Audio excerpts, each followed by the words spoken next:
اور یہی رات شب عاشور ہے۔ اس رات کے بارے میں حضرت امام زین العابدین رضی اللہ تعالیٰ عنہ فرماتے ہیں کہ جو کہ اس سفر میں اپنی شدید بیماری کے باوجود شریک تھے، میرے والد نے رات کی تاریکی میں اپنے اصحاب کو جمع کیا اور ان کے سامنے خطاب فرمایا، میں بہترین طریقے سے خدا کا شکر ادا کرتا ہوں، میں عافیت اور مصیبت دونوں میں اس کی حمد کرتا ہوں۔ اے اللہ، میں تیرا شکر گزار ہوں کہ تو نے ہمیں پیغمبری کی نعمت سے نوازا، ہمیں قرآن سکھایا، ہمیں دین اور اس کے احکام کی سمجھ عطا کی، ہمیں آنکھیں، کان اور دل دیے، ہمیں شرک کی آلودگی سے پاک رکھا، ہمیں نعمتوں پر شکر ادا کرنے کی توفیق عطا کی۔ یہ حقیقت ہے کہ میں اپنے اصحاب سے زیادہ بہتر اصحاب اور اپنے عزیزوں سے زیادہ مہربان عزیزوں سے واقف نہیں ہوں۔ اللہ تم سب کو جزائے خیر دے۔ میرا خیال ہے کہ اب اس لشکر سے ہماری جنگ کا وقت آ گیا ہے۔ میں تم سب کو اجازت دیتا ہوں کہ یہاں سے چلے جاؤ، تم سب آزاد ہو، کسی پر کوئی پابندی نہیں ہے۔ رات کی تاریکی سے فائدہ اٹھاؤ، جہاں عافیت نظر آئے نکل جاؤ۔ ناظرین، یہ تقریر وہ شخص کر رہا ہے جو 100 سے بھی کم آدمیوں کے ساتھ 20,000 سے زیادہ دشمنوں کے نرغے میں تھا، اور اسے صرف اگلے دن صبح تک کی مہلت دی گئی تھی۔ وہ خوب جانتا تھا کہ وہ دشمن کا مطالبہ ماننے، بیعت کرنے اور کم تر لوگوں کے حکم کی تعمیل کے لیے تیار نہیں ہے۔ اسے یہ بھی معلوم تھا کہ دشمن اسے چھوڑے گا نہیں اور فیصلہ جنگ کے بغیر نہیں ہوگا۔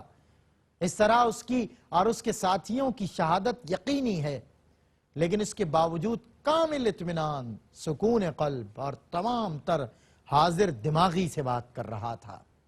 وہ اپنے ساتھیوں سے کہہ رہا تھا کہ تم میں سے ہر ایک میرے اہل خانہ میں سے کسی شخص کا ہاتھ پکڑ لے اور اس جھمیلے سے نکل جائے۔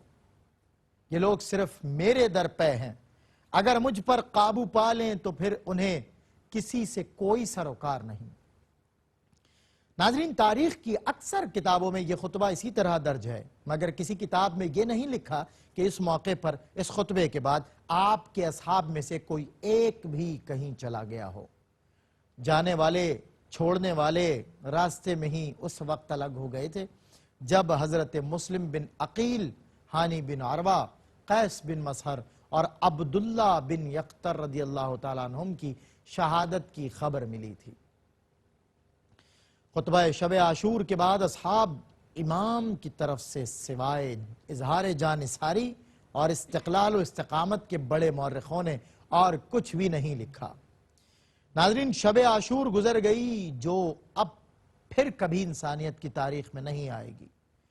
کیسی کیسی ہستیاں تھیں جو اس شب راہ خدا میں شہادت کے لیے صبح کا انتظار کر رہی تھی اور اس فرض کی ادائیگی کے لیے بے چین تھیں جو ان پر رسول اللہ صلی اللہ علیہ وسلم کی طرف سے عائد تھا۔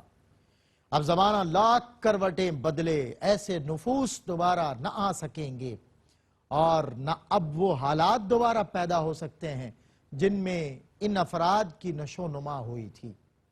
ناظرین، شب عاشور تھی، خانوادہ رسول صلی اللہ علیہ وسلم تھا، دعائیں اور مناجات تھیں، اور ہر فرد اس خانوادے کا رات بھر عبادت کر کے صبح کا منتظر تھا کہ کب وہ مقدس گھڑی آئے گی جب راہ خدا میں اپنی جانیں لٹا کر اللہ کے حضور قیامت تک کے لیے سرخروئی حاصل کریں گے۔ یزید نقشہ جور و جفا بناتا ہے، حسین اس میں خط کربلا بناتا ہے۔ یزید آج بھی بنتے ہیں لوگ کوشش سے، یزید آج بھی بنتے ہیں لوگ کوشش سے، حسین خود نہیں بنتا، خدا بناتا ہے۔